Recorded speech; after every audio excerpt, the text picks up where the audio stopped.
You believe an enemy is the most dangerous person in your life. You watch your back at work. You assess strangers. You calculate the threat of rivals. But the person who has the clearest map of your weaknesses, the longest memory of your failures, and the most intimate access to your psychology is not outside your circle. They are sleeping in the bedroom down the hall, texting you about holidays, and sitting across from you at family dinners, and you have never once considered them a threat. You were raised to believe that blood creates loyalty, that the people who shared your childhood, your parents, your last name, are the ones who will protect you when the world turns against you. That belief is not just wrong, it is the exact vulnerability they have been exploiting your entire life. Think about the last time something good happened to you. A promotion, a financial win, a milestone they could not reach. Remember the exact moment you told them. The pause before the congratulations, the slight tightening around their eyes. The question they asked that was not about celebrating you, but about measuring themselves against you. Now remember the conversation that happened after you left the room, the one you were not there for, where your success became the subject of their resentment, their minimization, their quiet campaign to reset the family narrative in their favor. You felt something shift. You told yourself it was nothing. It was not nothing. What you experienced is not sibling rivalry. It is something more systematic and more permanent. It is called competitive proximity conditioning. The psychological reality that people who grew up in the same environment, measured against the same standards by the same people, develop a permanent internal scorecard against each other. They do not choose to run it. It runs automatically, and your wins trigger it every time. 500 years ago, Niccolo Machiavelli sat in the courts of Florence and watched brothers destroy each other over fractions of the power you are currently building. He did not see this as tragedy. He documented it as architecture. He wrote the operating manual for blood relationships exactly as they operate, not as we wish they did. He wrote, "Men forget more quickly the death of their father than the loss of their patrimony." He meant that blood loyalty disappears the exact second personal interest conflicts with it. Your sibling will grieve your failure privately and call it concern. They will celebrate your ceiling and call it love. This video is going to expose 4 specific types of siblings, the ones operating against you right now. Let us establish what is actually happening before we name anyone. Because most men who watch this video will recognize the dynamic immediately. They have been feeling it for years, the specific nameless discomfort of winning in front of the people who were supposed to want it for you and watching the room change in a way that no one acknowledges and no one explains. You are not imagining it. What you have been experiencing has a name, a mechanism, and a documented history. And once you understand the architecture operating beneath every family gathering, every shared conversation, every moment of your progress, you will never be confused by the behavior again. The mechanism is called family homeostasis, the unconscious drive of every family system to maintain the equilibrium it established when it was first formed. Your family built a map of who each person was, what role they occupied, and what ceiling was appropriate for them. That map was assembled in childhood, reinforced through adolescence, and treated as permanent by every member of the system. When you start winning, you are not just moving forward, you are disrupting the map. And every sibling in the system, consciously or not, will act to restore the old balance. Not because they hate you, because the map they built their identity on requires you to stay where you were. This is why the resistance never comes from strangers. Strangers have no investment in the old version of you. Your siblings do. The old version of you was the reference point they used to understand themselves. Your movement forces them to recalibrate, and recalibration is uncomfortable enough that the easiest solution is to pull you back rather than adjust the map. You are about to see 4 of them, 4 specific types, 4 specific mechanisms, and 4 specific corrections that change your position permanently. Before we name the first one, think about the sibling who has never quite celebrated your wins. You know the feeling. You share something real, a milestone, a number, a move you are proud of, and the response arrives a half second too late and a degree too cool. Not hostile, never openly hostile, just calibrated, just enough to take the edge off the moment without providing anything you could point to. You have been explaining that away for years. 1. The competitive underminer. The sibling who measures their worth against yours will never be your ally. Not because they are cruel, because your victory is their loss in a game they did not choose to play and cannot stop playing. Their identity was built on comparison from the day you were both in the same house, competing for the same limited supply of parental attention, approval, and significance. That competition did not end when you both grew up. It went underground, and it has been operating beneath every interaction you have had with them since. You just closed a deal. You got the promotion. You bought the house. You call your sibling first, because you want them to be proud, because some part of you is still seeking the validation that was never fully distributed fairly when you were children. Remember their face, the pause before they spoke, the comment that arrived dressed as a compliment but landed as a cut. Wow, good for you. I could never commit to something like that. But then again, I actually care about having a life outside work, or the version that comes later at the family dinner. It's good that the market was in your favor. Timing really is everything. You felt it in your chest. The specific cold confusion of being diminished at the exact moment of your elevation. You told yourself you were being too sensitive. You were not sensitive. You were accurate. This is called social comparison sabotage, the pattern in which a person who has calibrated their self-worth against a specific reference point systematically undermines that reference point rather than adjusting the calibration. Your sibling does not hate you. They are threatened by you. Your success highlights their perceived failure, and the easiest resolution for that psychological discomfort is not to change their behavior, but to reduce the size of your win. They do this in specific, documented ways. In group settings, the moment you begin to earn the attention of the room, the moment the older relatives ask about your work, the moment your partner mentions something you built, they interject a childhood story, a moment of old weakness, a failed relationship from a decade ago, framed as nostalgia, delivered as surgery. The intent is to re-anchor your identity to the version of you that was small, uncertain, and under their control. They are not trying to embarrass you.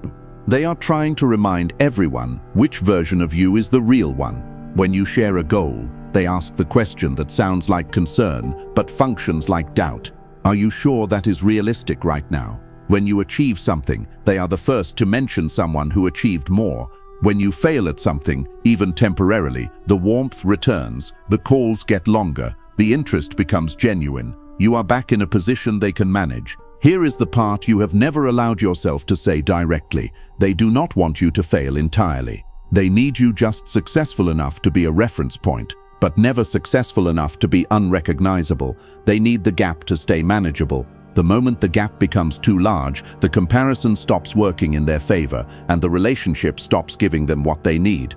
The correction is not confrontation. Confrontation requires them to acknowledge the game they are playing, and they are not conscious enough of it to defend themselves honestly. The correction is opacity. The competitive underminer gets nothing from you before it is done. No plans, no timelines, no goals, no numbers, no early-stage victories that exist only in your own psychology and have not yet been protected by results. They receive finished products, sealed achievements, things that can no longer be diminished through doubt, because doubt is too late to matter. When they ask how things are going, things are moving along. When they ask about your plans, you are still figuring it out. When they probe for weakness, you give them nothing to work with. The man they cannot read is the man they cannot manage. You become that man. That was the obvious one, the one you already suspected, the one whose behavior you have noticed and explained away enough times that part of you already knew what it was. The next one is more dangerous, precisely because you never suspected it at all. 2. The information broker. You have a sibling you trust, the one you call when things get hard, the one who listens without judging, who seems to understand, who always has time for the conversation. You have told them things you have not told anyone else. Fears, plans, arguments with your partner, frustrations with your parents, the financial reality you do not broadcast, the version of you that exists before you compose yourself for the outside world. You thought you found safety. You found something far more dangerous. The most dangerous person in your family is not the one who attacks you. It is the one who listens to you with a warm expression while mentally cataloging every vulnerability you offer. The information broker does not have a mission of their own. so they have made it their full-time occupation to trade in yours. They present as the neutral party, the peacemaker, the good listener, the sibling who just wants everyone to get along. They approach you with warmth and concerned questions. I heard things have been stressful lately. I just want you to know I am always here, and because the rest of your family is complicated, and this one feels safe, you exhale, you open the door, you tell them about the debt you are managing, the argument you had, the plan you have not told anyone else about. The moment the words leave your mouth, you feel relief. You should feel the same thing a man feels when he realizes he just handed a loaded weapon to a person standing behind him. Confiding in your sibling who wants everyone to get along is like bringing classified documents to a coffee shop and leaving them on the table because it feels relaxed in there. The environment feels safe. The documents are still exposed. The casual atmosphere does not change what the information is worth to the wrong person. In family systems research, this is called triangulation, the process by which one person positions themselves at the center of multiple relationships by controlling the flow of information between them. The information broker tells you what your brother said about you, framed as loyalty, so you feel grateful. Then they take your reaction back to your brother, framed as concern, so he feels informed. They are not passing information, they are engineering conflict and positioning themselves as the indispensable mediator. They are arsonists dressed as firefighters. They do not want the fire out. Without the fire, they have no role. And here is the mechanic most people never identify. The information broker feeds the competitive underminer. When you are struggling with your confidence, your business, your relationship, the broker does not protect that information. They leak it, selectively, to the people who will use it most efficiently. When the competitive underminer makes the cutting remark at the next family dinner, the one that lands with surgical precision on the exact nerve you did not know was exposed, they did not come up with that on their own. They were briefed. You are being hunted by a team. The broker is the scout. The correction is immediate and permanent. The information broker gets nothing from you that you are not prepared to hear repeated to every person in your family network. Not because you become cold, you remain warm, you remain present, you remain engaged, but you operate on a need-to-know basis. Their conversations get the sanitized version, the surface-level update, the weather report. Things are good, work is busy, can't complain. Give them 0 data points. If they cannot find a hook, they cannot build a story. If they cannot build a story, they move to a different target. They have no loyalty to you, but they also have no loyalty to anyone else. They are loyal only to the information. If you become boring, you become useless. Become the most boring conversation they have. The first 2 are reactive. They respond to your movement. They adjust when you change. The next one is different, built into the system before you were old enough to understand the system existed. 3. The golden child. Every family has a favorite. Sometimes it is obvious. Sometimes it is denied with great energy. But the favorite always knows they are the favorite, because the advantages of that position are too consistent and too specific to be mistaken for luck. And the favorite has a job to stay the favorite. Your rise is their occupational threat. The golden child's identity is not built on who they are. It is built on who they are in relation to the family's approval structure. They are the responsible one, the successful one, the one who makes the right choices, but only relative to the others. Relative to you staying in your assigned position. The moment you start exceeding that position, the comparison stops working in their favor. And the family's attention, the parental pride, the narrative of who made it, all of it becomes contested. They will not fight you directly. Open conflict would destabilize the very system that elevated them. They work through the system. You are at a family gathering. You mention a new opportunity, a financial move, a relocation, a decision that represents real forward momentum. The golden child responds neutrally in the moment, warm even. Later, in a private conversation with your parents, they mention they are a little worried about your decision. Just a small concern, framed as love, delivered as poison. By the time the gathering ends, your parents are watching you differently, with a concern they did not have before, sourced from a sibling who manufactured it. You were not even in the room when the narrative shifted.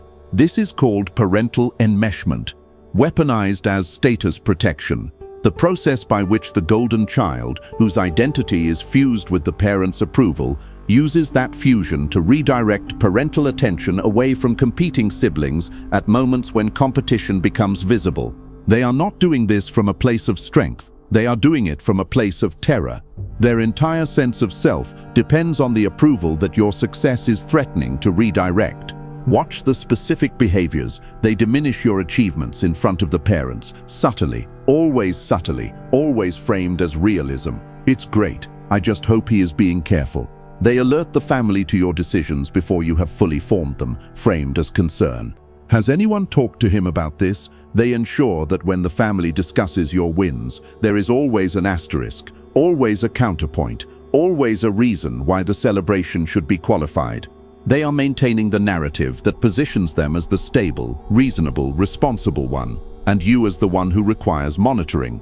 Here is what makes this betrayal the most disorienting. The golden child genuinely believes they are helping. The enmeshment is so complete that their protective behavior toward the family system feels like love. They are not cynically manipulating the situation. They are defending their survival in the only way they know, by keeping the family's attention and approval calibrated toward them and away from the threat you represent. Understanding this does not make the behavior acceptable. It makes it predictable.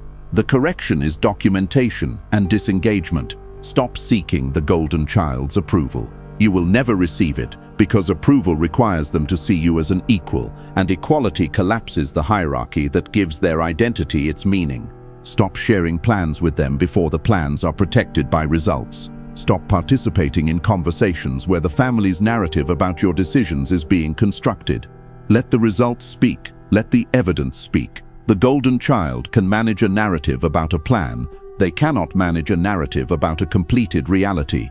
Arrive with results. Leave without explaining them. Now let us address the dark mechanic operating beneath everything you have just seen. Because the three siblings you have met so far are reactive in different ways.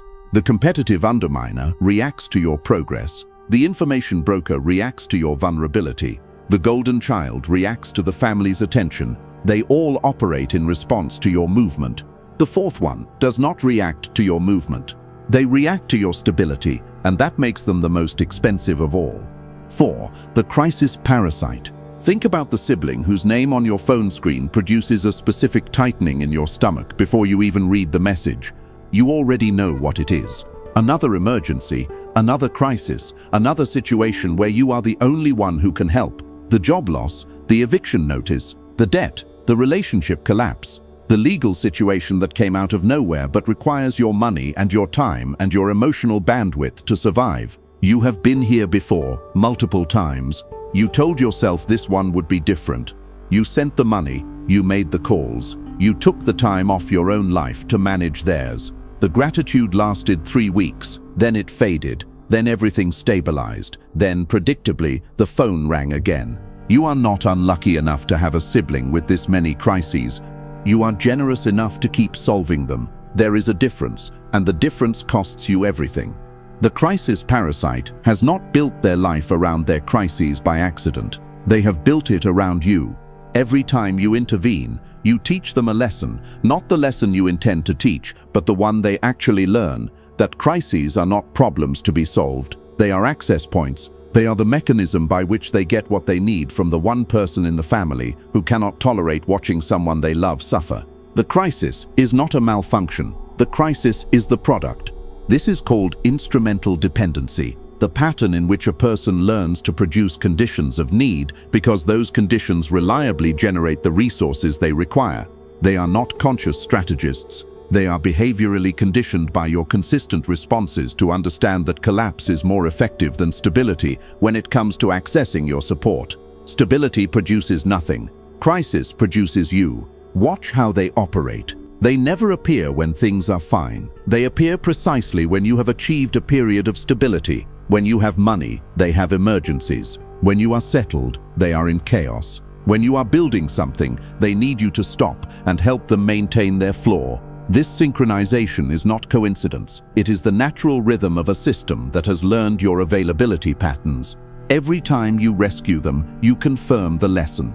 Every dollar you send is a vote for the behavior continuing.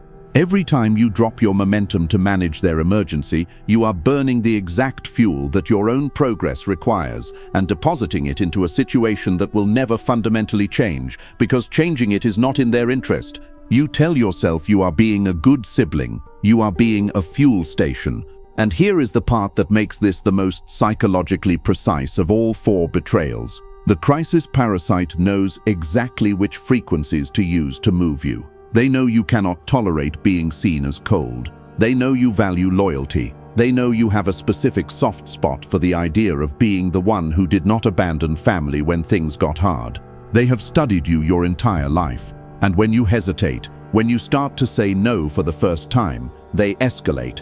They remind you of family. They position themselves as the victim of your cruelty rather than the author of their own circumstances. They make refusing feel like abandonment. And you fold, because the guilt costs less than the confrontation. Every time you fold, you are not choosing family. You are choosing the continuation of a dynamic that drains you, funds their stagnation, and ensures the next crisis arrives on schedule. The correction is the hardest of the 4, not because it is complicated, because it requires you to tolerate being the villain in a story someone else is writing. The crisis parasite gets 1 rescue, 1. After that, the answer is a variation of the same response. I love you, but I cannot solve this for you. I can point you toward a resource, but I cannot be the resource, not because you are cruel, because your resources, your money, your time, your emotional bandwidth, your momentum are for your life, not for the maintenance of their dysfunction. When you say no for the first time, they will escalate. They will recruit the information broker to apply pressure. They will involve the golden child to manufacture a family narrative about your coldness. They will remind everyone of all the times they were there for you, even if those times were rare or entirely imagined. This escalation is called an extinction burst, the spike in intensity that occurs when a conditioned behavior stops producing its expected reward. The behavior gets louder and more extreme right before it stops. Hold the line through the burst. Do not explain yourself. Do not justify your decision. Do not negotiate. Negotiation tells them the boundary is conditional. After the burst, one of 2 things happens. They find a solution of their own, which they were always capable of. They just never needed to while you were available. Or they find a different host. Either outcome removes you from the drain. Either outcome is worth the temporary discomfort of the burst. Let them feel the weight of their own life. It is the only thing that gives them the chance to build the capacity to carry it. Now step back and look at all 4 together. The competitive underminer, the information broker, the golden child, the crisis parasite. 4 different behaviors, 4 different mechanisms, 4 different costs, but one single engine running beneath all of them. Every one of these 4 siblings is operating to maintain the family system in the configuration it held before you started moving. The competitive underminer needs you to stay comparable. The information broker needs you to stay vulnerable. The golden child needs you to stay beneath them. The crisis parasite needs you to stay available. None of them can achieve their objective if you become fully sovereign. This is family homeostasis in operation, the system defending its own equilibrium against the disruption that your progress represents. It is not personal, it is structural. The system does not hate you, the system is protecting itself. And every member of the system plays their role in that protection without knowing they are playing a role. Machiavelli documented exactly this dynamic from inside the most politically lethal family systems in Renaissance Europe. He watched brothers who had fought side by side turn against each other the moment the power distribution changed. He watched the most trusted ally become the most precise threat, not because something changed about their character, but because the relationship structure shifted and the new structure served them better.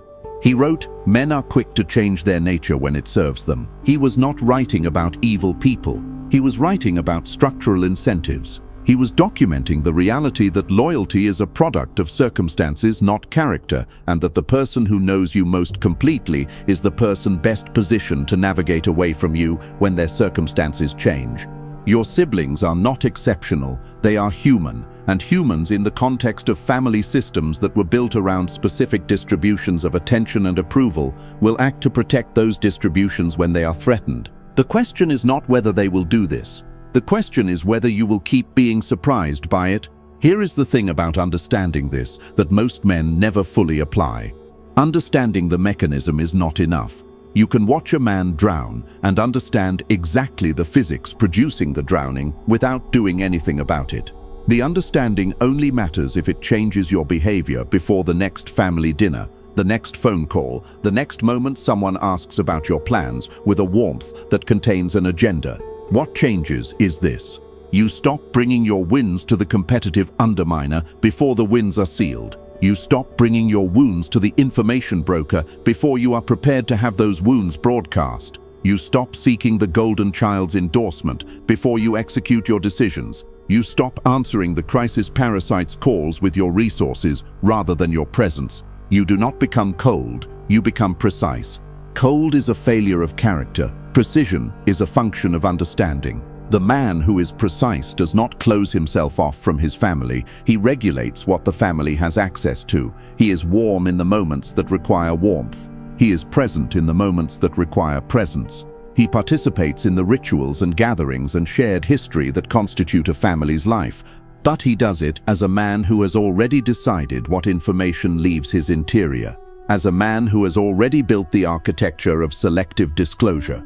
As a man who understands that the family system will protect itself regardless of his intentions and has decided to protect himself with the same intelligence.